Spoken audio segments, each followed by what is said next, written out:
Stephanie Diaz de Leon. This is Nicholas Garten. This is Omar Wahid. And this is Rob Chappell. And it's 365 Amplified. Are we going to, do something different each time now, Rob? In terms of, how you, tell us it's time for us to go?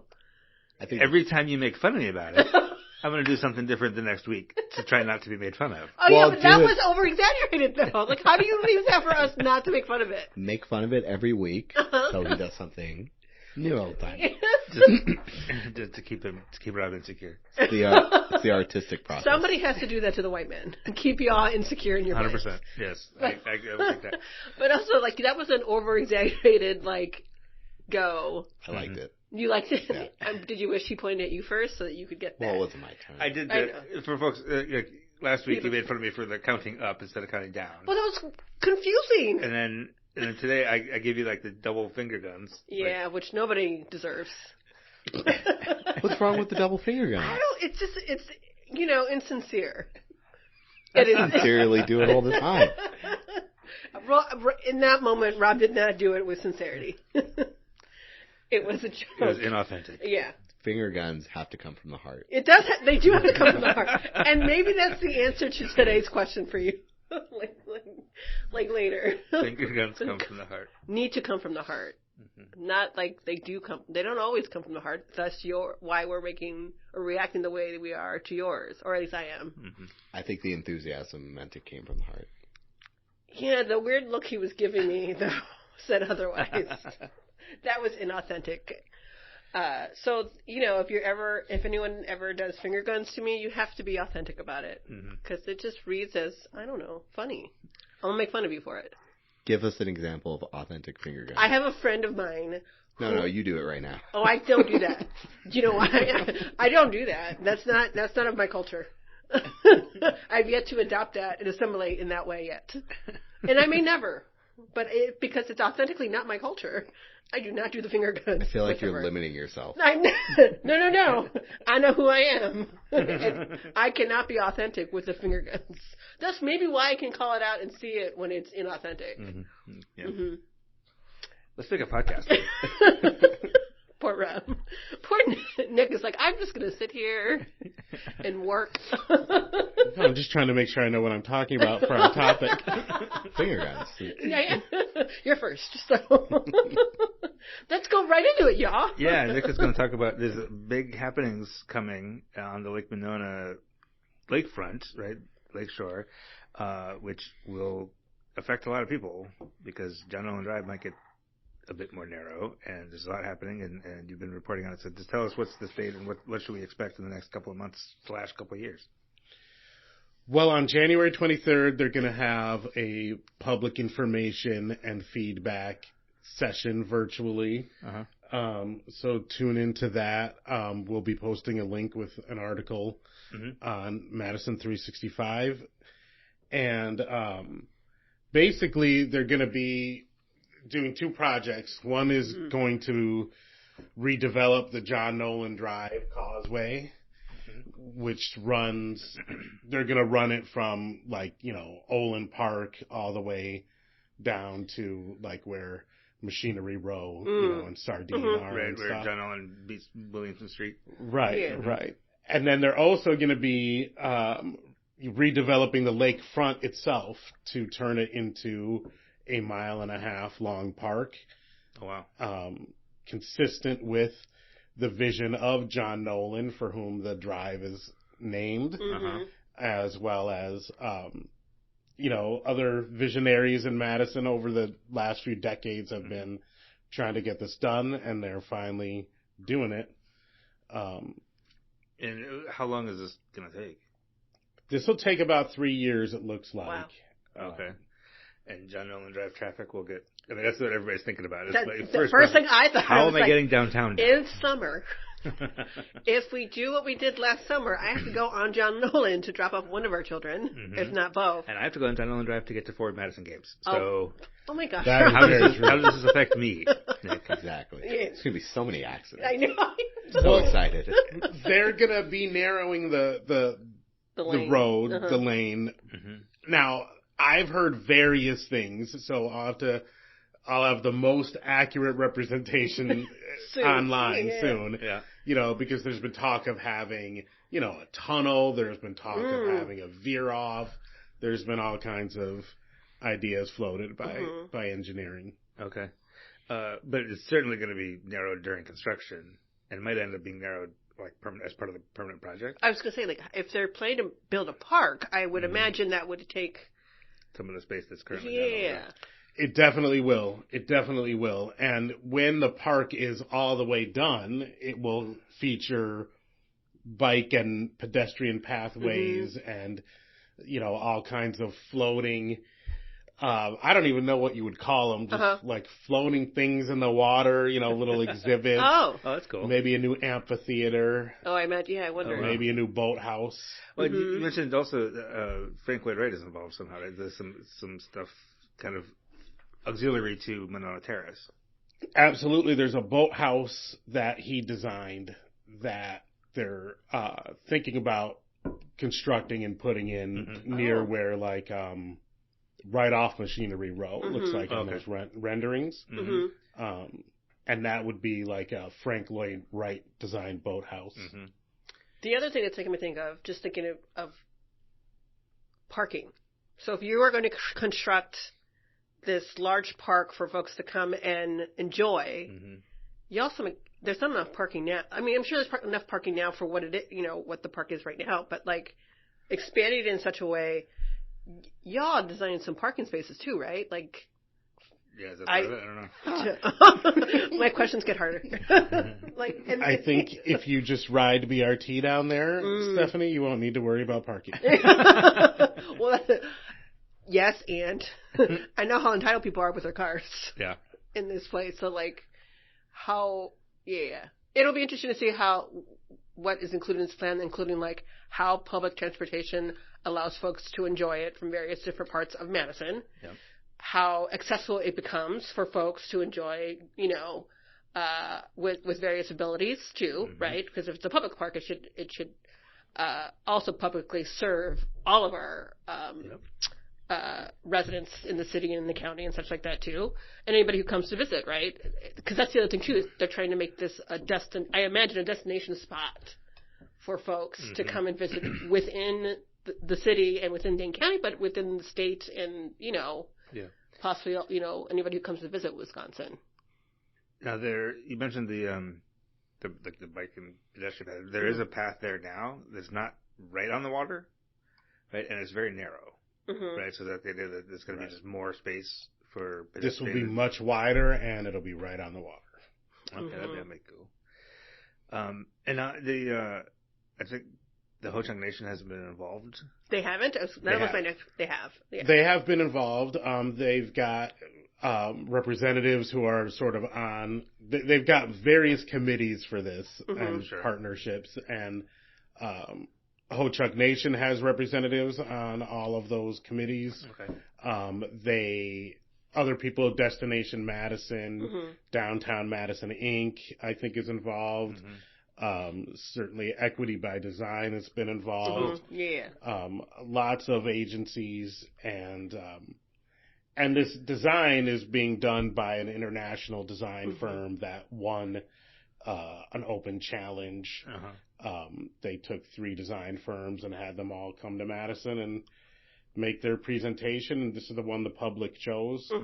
And it's Sasaki, which is like a Denver-based design firm, and so they're doing it with an eye on diversity and accessibility. I was going to say, Equity by Design that's Annette Miller, good friend of Madison 365, and she's done a lot of work on urban planning with the equity lens, literally streets, building streets with and when you talk about that, people will be like, oh, streets are racist now. I'm like, shut up. The point is, you can build neighborhoods, and you can. Where's your button, Rob? That's a clap button. You can build neighborhoods with an equity lens in mind, right? This stuff matters. Yeah. So having Annette at the table and having her firm there is actually really good to hear. Well, and also to hear that Ho-Chunk is also involved, given that it's land and water. Yep. Right. Because that spot, as far as I know, that literal place is like Ho-Chunk people and Plains people have been there like at that literal place for like 20,000 years. Yeah. So that's right. To involve them is like the very least. Yeah. That's basic, y'all. Yeah. Well, thank you for that, Nick, and that will be up at madison365.org. We'll have a link to that, and we'll also have a link to the information about the actually going, if you want to go to the information session. Yep, to learn more. Which we will definitely be there, and we'll cover that, and we'll keep on top of it, because it is, beyond the where we want to. How we want to get there. How we want to get there, and right? Drive, yeah. Exactly. There are practical considerations about like just getting downtown, getting around town and stuff. So we will stay on top of that. Omar, the other thing, this has some urgency, right? The Chamber Awards. Yes, the 2025 Madison Black Chamber of Commerce's Black Business Awards are currently open throughout the rest of today. This year's theme is centered on building the foundation for the future. Last year, if you went to the gala that, followed the actual awards, it was centered on health and beauty, but this time they're trying to hone in on the pathways that have opened up for a lot of businesses of color to develop infrastructure in Wisconsin. Okay. So this one is focused on that. So, if you have any favorite engineering firms or architecture firms or things along those lines, make a nomination. Just let people know that they're doing this good work, and they should be recognized for it. The theme for the gala will follow that, which will be on February 20th. I don't know how I will dress this year. Last year, I feel like I was not dressed enough because everyone was very, very sharply dressed, and I wore a blazer. But that's sharp for you. That's like a step up for. Thanks. But now you have to step it even more up. Well, I was talking with Camille Carter, the president of Black Chamber, and she was like, "I don't know. We're trying to figure out construction chic." I was like, "Should I wear Tim's and like a boiler suit? I can do that. They can call orange vest. You can make that work. Like make it look really, really fly. Yep, for sure. You can do it. So yeah, go over to the Black Chamber's website and just pop in a name. It will take all of 2 minutes. Just fill out their name, their business, why you think they've had a solid impact, and submit it, and it'll be under review. We'll find out who won an award at the actual gala on the 20th of next month. Yep, and we'll be there. We'll cover that. And again, it's today. Like today's the deadline. So yes. If you're listening to this on Friday, if you're listening to this on Saturday, sorry you missed it. All the way till 11:59 p.m. Yeah, so you have the entire day. Yeah, you have some time. You have some time. You can do it. I want to talk quickly about. I don't know how quickly it's going to be, but about Madison Common Council. It's not going to be quick, though. Because there's a few updates with that. There's some updates with Madison Common Council. There's, I don't know if this is just general anti-incumbent feeling in the country right now, but there are a lot more contested races, a lot more incumbents facing challenges than usual. Which is probably healthy. Yeah. I suppose. One incumbent that is not going to run again that we know about is people might be wondering about is Charles Moundsey. We've talked about him quite a bit. He never did turn in his paperwork, which means I'll just go through all the districts real quick, but which is basically District 18. The nominations are open until the end of today, to the end of Friday. It got extended from Tuesday to Friday because the incumbent never did any paperwork. So we don't know all about that one quite yet, but. In the first district, John Duncan's running unopposed as the incumbent. District 2, Juliana Bennett, who was involved in all the Charles Moundsey stuff, decided not to run. So Matt Eggerer and William Ochowicz are running for that seat. Third district, Derek Field is running unopposed. District 4, Elias Zarofsky is challenging Mike Verbeer. Who's been there forever and ever. Yeah, he's been there for a long time. Yeah, but he had a pretty stiff challenge 2 years ago, right? District 5, Regina Videver is facing a challenge from Ulrike Dieterle. District 6, Davy Meyer is running unopposed because Marcia Rummel decided not to run again. Mm-hmm. She's been there for a long time, too. Yeah. District 7, Nasra Helie decided not to run, but as an incumbent, her husband, Abdirahman Siad, is running for that seat, as is Badri Lankella. And then District 8, MGR Govindaranjan is running unopposed. District 9, Joanne Pritchett and Ricardo Cruz are both challenging Nikki Conklin. In District 10, two former alders, Sherry Carter and Lisa Veldren, are both running against the current council president, Yanette Figueroa Cole. Wow. That will be a huge race, tightly contested. Yep. Yeah, for sure. That's going to be, yeah. That's when, anytime there's more than two candidates, there will be a primary in February. So that'll be wild to see how that primary goes. Wild if you're into this sort of municipal election thing like we are. District 11, Bill Tischler is running unopposed as an incumbent. District 12, Hussein Amak and Julia Matthews are both challenging Amani Latimer Burris, who's the incumbent. District 13, Robert Luther is challenging incumbent Tag Evers. District 14 is going to be a rematch from 2 years ago. Isidore Knox and Noah Lieberman tied.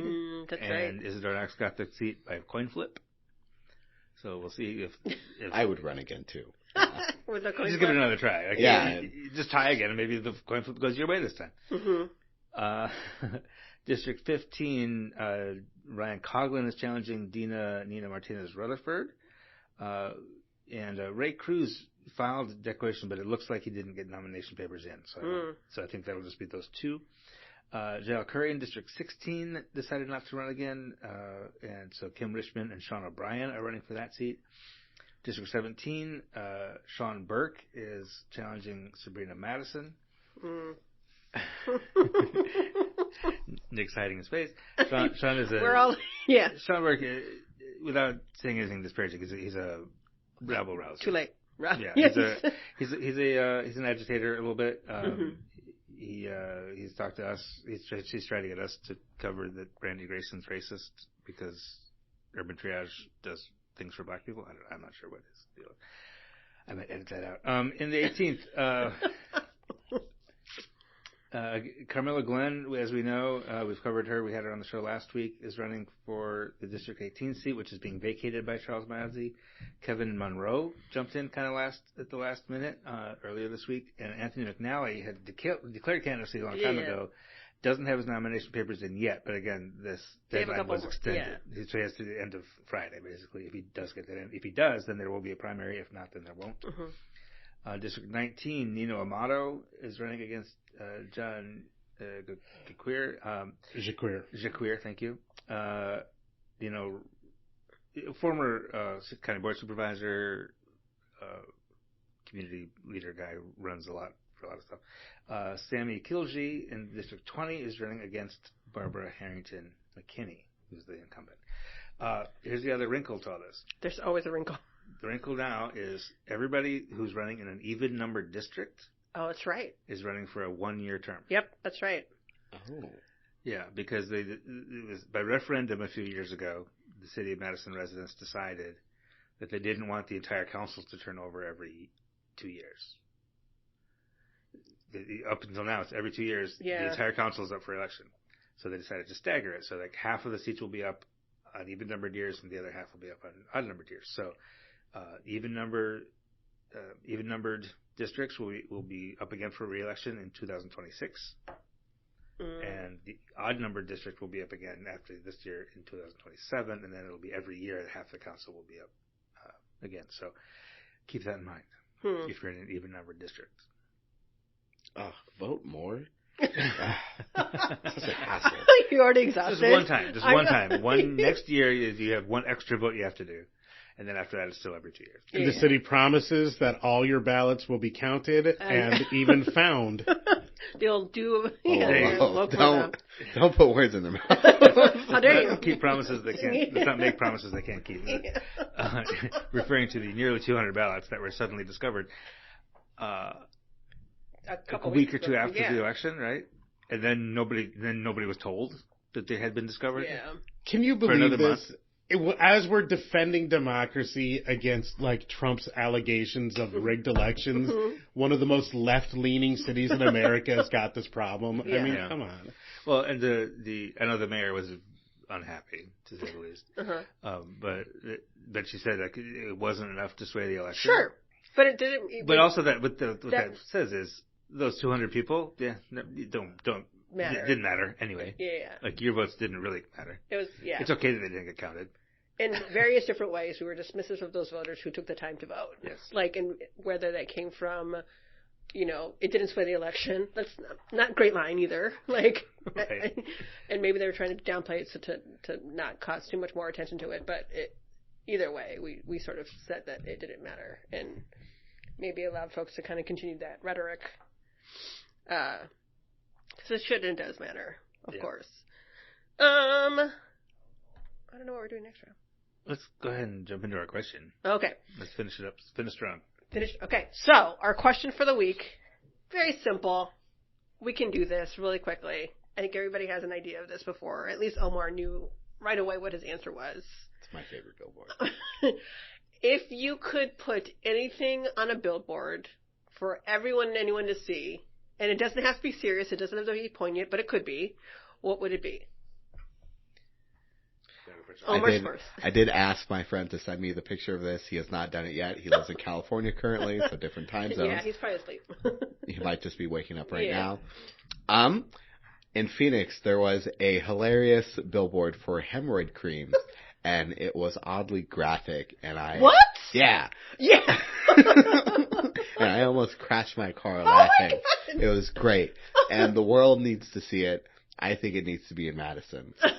When I find a picture, I will just casually drop it in a to group the chat? entire city.